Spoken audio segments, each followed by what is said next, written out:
അനന്യ ഒരു ദീർഘനിശ്വാസം വലിച്ചു വിട്ടു. പറ അനന്യ, ഈ കുഞ്ഞ് ആരുടേതാണ്?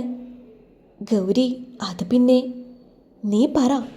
ആരുടെ ആയാലും നിന്റെ ഇഷ്ടം പോലെ കാര്യങ്ങൾ നടക്കൂ. നിനക്ക് ദേവനെ വേണമെങ്കിൽ അങ്ങനെ, അല്ല ആ കുഞ്ഞിൻ്റെ അച്ഛനെ വേണമെങ്കിൽ അങ്ങനെ, എങ്ങനെ വേണമെങ്കിലും നിനക്ക് തീരുമാനിക്കാം. കുറച്ചു നേരം അനന്യ നിശബ്ദയായി. അനന്യ, നീ കേൾക്കുന്നില്ലേ ഞാൻ പറയുന്നത്? ഈ കുഞ്ഞ് ഗൗതമിൻ്റെയാണ്. ഒരു ഞെട്ടലോടെ ഗൗരിയുടെ കണ്ണുകൾ വിടർന്നു. അവൾ എഴുന്നേറ്റിരുന്നു. എന്ത്? അതെ, ഗൗതമിൻ്റെ കുഞ്ഞാണിത്. അപ്പോ നീ ദേവനെയും ഞങ്ങളെയും പറഞ്ഞു പറ്റിച്ചു അല്ലേ? പറ്റിപ്പോയി ഗൗരി. അവൾ ഗൗരിയുടെ കൈകളിൽ പിടിച്ച് പൊട്ടിക്കരഞ്ഞു. ഗൗരിക്ക് എന്ത് പറയണമെന്നറിയാത്ത അവസ്ഥയായിരുന്നു. ഗൗരി, ഞാൻ അവിടെ നിന്നാൽ ദേവൻ എൻ്റെ കുഞ്ഞിനെ നശിപ്പിക്കാൻ നിൽക്കും. ഇല്ല, നിന്റെ കുഞ്ഞ് ആരുടേതാണെന്ന് പറഞ്ഞാൽ ദേവൻ എന്നല്ല, ആരെതിർത്താലും നിനക്ക് ആ കുഞ്ഞിനെ കൊണ്ട് ജീവിക്കാം. പക്ഷേ ദേവൻ്റെ ആണെന്ന് നീ കള്ളം പറഞ്ഞത് എന്തിനാ? എനിക്ക് ദേവനെ അത്രയും ഇഷ്ടമാണ് ഗൗരി. അപ്പോ ഗൗതം? പറയാൻ വാക്കുകളില്ലാതെ അനന്യ പ്രയാസപ്പെട്ടു. അപ്പോ പറ, നിനക്ക് ദേവനെ വേണോ നിന്റെ കുഞ്ഞിൻ്റെ അച്ഛനെ വേണോ എന്ന്? അറിയില്ല. ഒരു ഞെട്ടലോടെയല്ലാതെ അവളുടെ വാക്കുകൾ കേട്ടു നിൽക്കാൻ ഗൗരിക്ക് കഴിഞ്ഞില്ല. നിനക്ക് ദേവനെ വേണം, പക്ഷേ കുഞ്ഞിൻ്റെ അച്ഛനെ ഒഴിവാക്കാനും പറ്റില്ല. ഒന്ന് ഞാൻ പറയാം, ദേവനെ ഞാൻ വിട്ടുതരും. പക്ഷേ കുഞ്ഞ് അവൻ്റെ അല്ല എന്ന് നീ ദേവനോട് പറഞ്ഞു കഴിഞ്ഞതിന് ശേഷം മാത്രം. കുഞ്ഞ് അവൻ്റെ അല്ലെന്നറിഞ്ഞാൽ അവനെന്നെ സ്വീകരിക്കില്ല. പറയാതെ ദേവനുമായുള്ള ബന്ധം ഞാനും സമ്മതിക്കില്ല.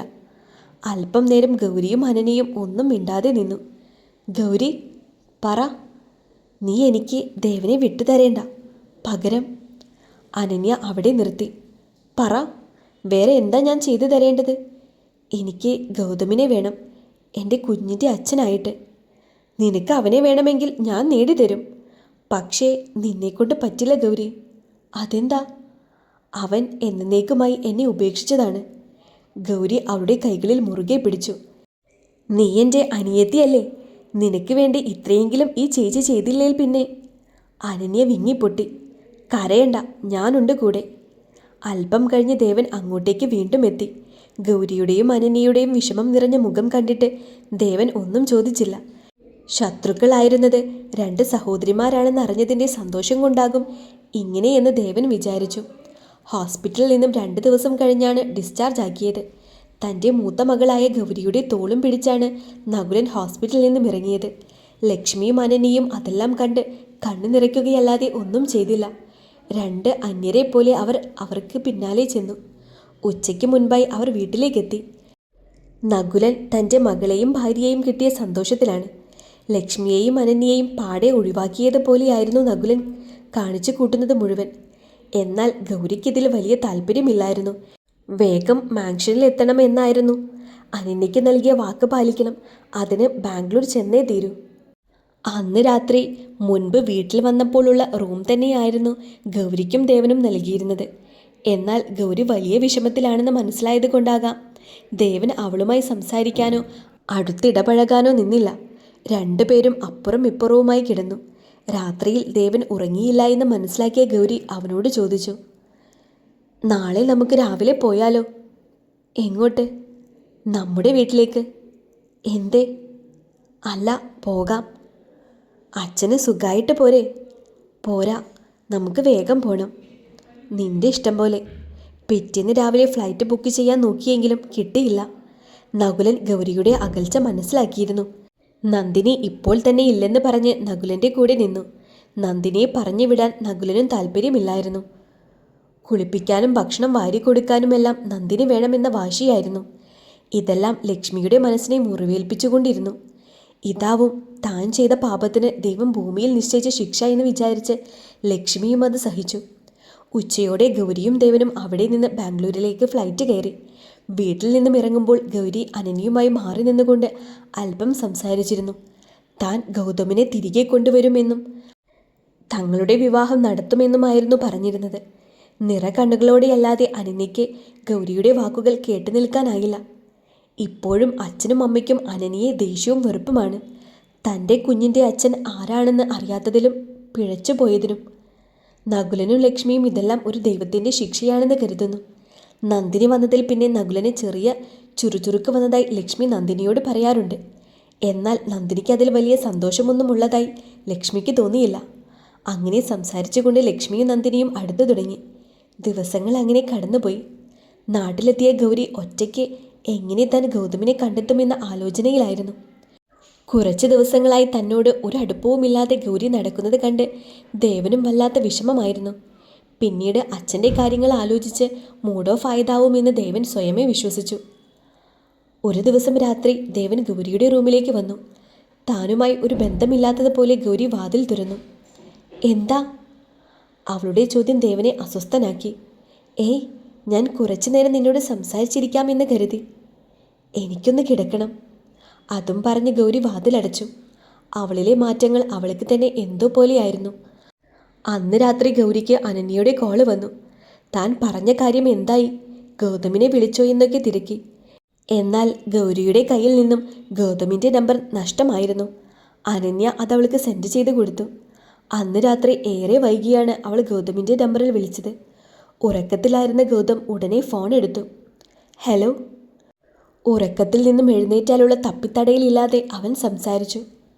മൈ ഡിയർ ഗൗരി, എത്ര നാളായി ഈ സ്വരം കേട്ടിട്ട്. എന്തായിരുന്നു വിളിക്കാഞ്ഞത്?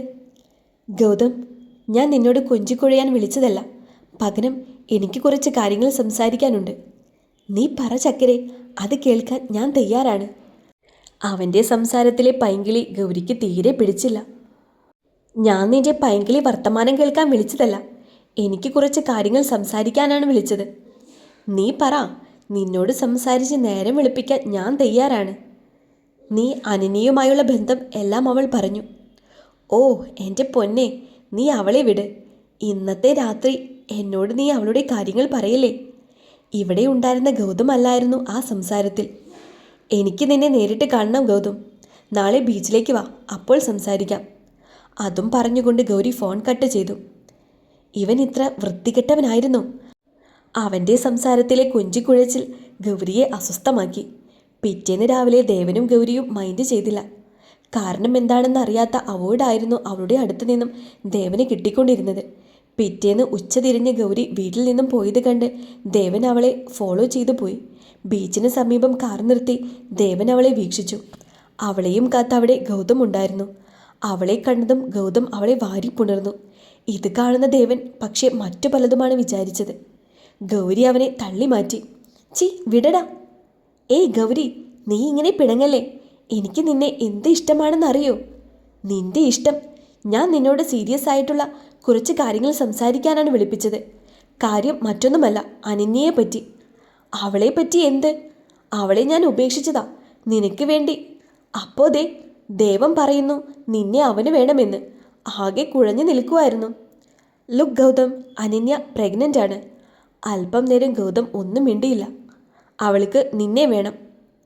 നീ എന്താ ഒന്നും മിണ്ടാത്തെ? അവൾ ഗർഭിണിയാണെങ്കിൽ എനിക്കെന്താ? ഗൗതം തിരക്കി. ആ കുഞ്ഞ് നിൻ്റെയാണ്. ഏയ്, അതൊന്നും എൻ്റെ കുഞ്ഞല്ല. നീ കളിക്കരുത് ഗൗതം. ആ കുഞ്ഞ് നിൻ്റെയാണ്. നീ അവളെ സ്വീകരിച്ചേ പറ്റൂ.